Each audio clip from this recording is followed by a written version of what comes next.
আসসালামু আলাইকুম দর্শক, আজকে আসছি কুড়িগ্রাম জেলার একটি অন্যতম সুন্দর ভাইরাল রাস্তা দেখতে।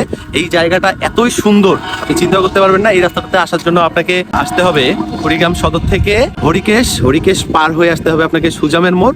তারপরে সুজামের মোড় থেকে আপনাকে হলখানা রোডে যেতে হবে। এই রাস্তাটা দুই দিকে এত সুন্দর সুন্দর গাছ রয়েছে, আমি আপনাদেরকে বুঝাইতে পারবো না বলে। আপনাদেরকে পুরো লোকেশনটা আমি এক্সপ্লোর করবো, দেখতে কিছুক্ষণ আমার সাথেই থাকুন। So let's go. দর্শক, আশা করি সবাই ভালো আছেন, আমিও আছি আলহামদুলিল্লাহ। আজকের ভিডিওটা বানাচ্ছি আমার নিজ জেলা কুড়িগ্রামের একটি সুন্দর জায়গা নিয়ে। আপনারা জানেন কুড়িগ্রাম জেলাটি রংপুর বিভাগের অন্তর্গত একটি জেলা এবং এই জেলায় মোট 9টি উপজেলা এবং কুড়িগ্রাম জেলার সদর উপজেলার রয়েছে 8টি ইউনিয়ন। ইউনিয়নগুলো হলো বেলগাছা, ভোগডাঙ্গা, ঘোগাদহ, হলখানা, যাত্রাপুর, কাঁঠালবাড়ি, মোগলবাসা ও পাঁচগাছি। এই 8টা ইউনিয়নের মধ্যে একটি ইউনিয়ন হলো হলখানা, যে ইউনিয়নটিতে যাওয়ার জন্য একটি সুন্দর নতুন রাস্তা করা হয়েছে। এই রাস্তাটির দুই দিকে আছে অসাধারণ শক্তিশালী বাঁধ এবং বসার সুন্দর সুন্দর জায়গা এবং অসংখ্য গাছ। আমি বাইকে হেঁটে বিভিন্নভাবে এই জায়গাটা ভিডিও করি।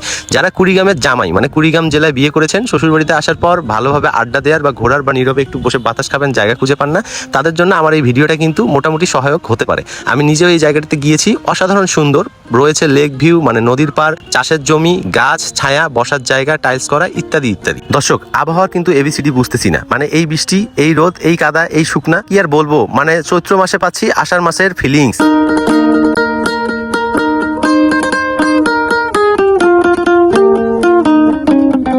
দর্শক, ভাবুন তো একবার, ছোট ছোট গাছ, তার নিচে ছায়া, তার নিচে আবার সরকারি বসার জায়গা, তাও কিনা টাইলস করা, ব্যাপারটা কেমন হয়? এই সাইনবোর্ডটা দেখলে কিন্তু আবার সবার এই জায়গাটা চেনা খুবই সহজ হবে। Oracle green park. হ্যাঁ, যেটা বলছিলাম, এই তো এগুলো হলো সেই টাইলস করা সিট। দেখেন তো, আয়নার মতো চকচক করছে, বসেও কিন্তু শান্তি, আবার পরিষ্কার ঝকঝকে। অনেকে বাদাম খেয়ে কিন্তু বাদামের খোসা ফেলায় যায়, তখন কিন্তু আপনাকে নিজ দায়িত্বে পরিষ্কার করে বসতে হবে। যাই হোক দর্শক, না আসলে জায়গাটা ঘুরে যান, তথ্য তো দিলামই। সবাই ভালো থাকেন, সবাই দোয়া করবেন, কমেন্ট করে জানাবেন কেমন লাগলো। আসসালামু আলাইকুম।